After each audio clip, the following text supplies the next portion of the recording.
বিসমিল্লাহির রহমানির রহিম। হে জগতবাসী, আমি নুসরাত জাহান সামিয়া আবারও আপনাদের সামনে হাজির হইলাম আমার পিতা শামীম আলী চিশতির গ্রন্থ থেকে একটি আলোচনা নিয়ে। সবাই আমার জন্য দোয়া রাখবেন ইনশাআল্লাহ। ফেরেশতারা আল্লাহর গোলাম, কিন্তু মানুষেরও গোলাম। কিন্তু কোন মানুষের, কেমন মানুষের গোলাম, এই নিয়ে কিছু তত্ত্ব আলোচনা করিব।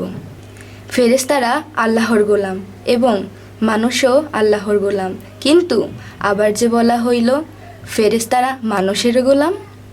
যেমন ফেরেশতারা আল্লাহর শুধু গোলামি হইতে পারে, কিন্তু বন্ধু আর হইতে পারে না।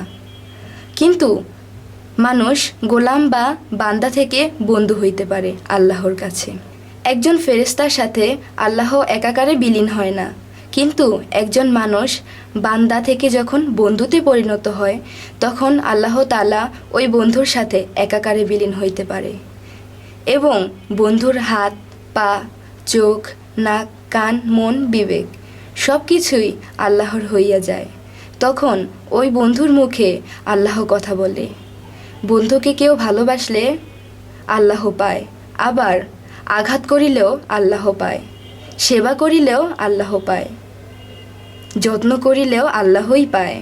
তার কারণেই বলা হইয়াছে, আমার রাসূলের হাতই আমি আল্লাহর হাত।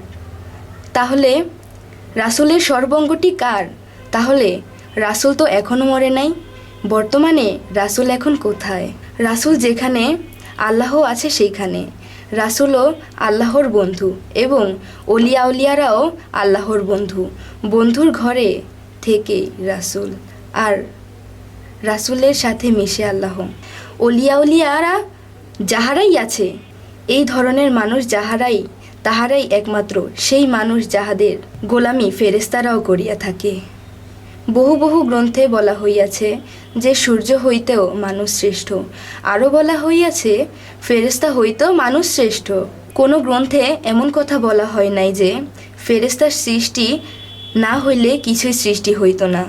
বরং বলা হইয়াছে মুহাম্মদ সাল্লাল্লাহু আলাইহি সাল্লামকে সৃষ্টি না করিলে কিছুই সৃষ্টি করিতাম না। তাহলে আমার কথাটি হলো, মুহাম্মদ সাল্লাল্লাহু আলাইহি সাল্লামকে সৃষ্টি না করিলে কিছুই সৃষ্টি করিত না। তাহলে আমার কথাটি হলো, মুহাম্মদ সাল্লাল্লাহু আলাইহি সাল্লাম তো মানুষই। তাহলে বোঝা গেল, মানুষ যদি সৃষ্টি না করিত তাহলে আল্লাহ কিছুই সৃষ্টি করিত না। আরও একটি কথা বলা হয়, সবার উপর মানুষ শ্রেষ্ঠ, তাহার উপর নাই। এই কথাটি একদম সত্য, আমিও তাহা গাই। এই কথায় বিশ্বাস না করার কোনো উপায় নাই। আল্লাহর রাসূল যে দেখেছে মানব সুরতি পাই, এর যে ঊর্ধ্বের সুরত আমি আর তো দেখি নাই। এর যে ঊর্ধ্বের সুরত আমার আর তো জানা নাই। আমি পাইলাম মানব সুরত, লাখো কোটি শুকরিয়া জানাই। এ বলেই আমার কথা শেষ করছি। আল্লাহ হাফেজ।